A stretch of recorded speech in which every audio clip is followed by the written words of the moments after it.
বায়ে ক'লে আজি বৈ আজি ফুৰিব যাওঁ, যিহেতু আজি ডিউটি নাই। মই একদম শুনি মেলি মানে লগালগ বিচনাৰ পৰা জাপ মাৰি মেলি উঠি গা চা ধুই মেলি ৰেডি। চ' মোৰতো ঠেং ঠেঙিয়ে থাকে।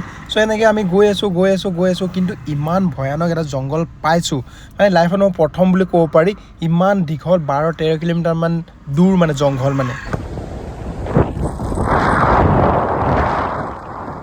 আৰু হাজাৰটা জংঘলক নেওচি আমি গৈ আছোঁ, কিন্তু নাপাওঁ।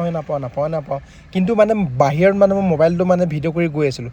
মই ভাবিলোঁ কি বাইচান্স যদি কিনাৰ পৰা যদি কোনোবাই যদি টানিও যদি লৈ যায়, মই সেই মোবাইল কেতিয়াও নাপাওঁ। এনেকুৱা জেগাত আমি সোমাই পৰিলোঁ, যদি তেলো যদি শেষ হৈ যায়, যদি চকাটো যদি পামো যদি নাথাকে, যদি গাড়ীও যদি বেয়া হৈ যায়, মানে আমি না ইফালে যাব পাৰিম না ইফালে যাব পাৰিম, না মানুহৰ ঘৰ এঘৰো নাই।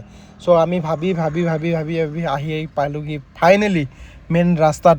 যোনে মোক লৈ আহিছিলে মানে বায়ে, মানে তেওঁৱে মানে সুধিবলৈ মোক বাধ্য হৈ গৈছে, মানে আমি পামগৈ নে নাপামগৈ। চ' মই কৈছোঁ মইতো নাজানো, কিন্তু আমি পাম, নিশ্চয় পাম। মানুহ এটা দুটাকৈ গৈ আছে, মেইন ৰাস্তা আমি পাম। চ' আমি আহি পাই গ'লোঁ আমি অৰুণাচল মানে সিহঁতৰ ষ্টাইলবোৰ বেলেগ, আমাৰ অসমৰ লগত নিমিলে মানে। সিহঁতৰ মানে 1 ক'লে 1, 2 ক'লে 2, যি কি নহওক। এফালে বৰ্ডত দেখিলোঁ তিনচুকীয়া, নামচাই, মানে এইবিলাক শুনিলে মানে নিজৰ মানে আপোন মানে শক্তিটো আহি যায় মানে। আহি ধুনীয়াকৈ ফটো চটো অলপ মাৰিলোঁ, আৰু মোৰ গাড়ীখন অলপ আগতে মানে পাৰ্কিং কৰা আছিলে, তালৈকে যাব নোৱাৰিছিলোঁ মানে বৰষুণ দি থকাৰ কাৰণে। ওচৰৰে বাইদেউ এটাৰ পৰা মানে ছাতিটো ল'লোঁ, কিন্তু ছাতি এই অৱস্থা। চ' আজি ভিডিঅ'টো ইমানেই, কেনে পালে আপোনালোকে জনাব। নেক্সট ভিডিঅ'ত আকৌ লগ পাম, বাই।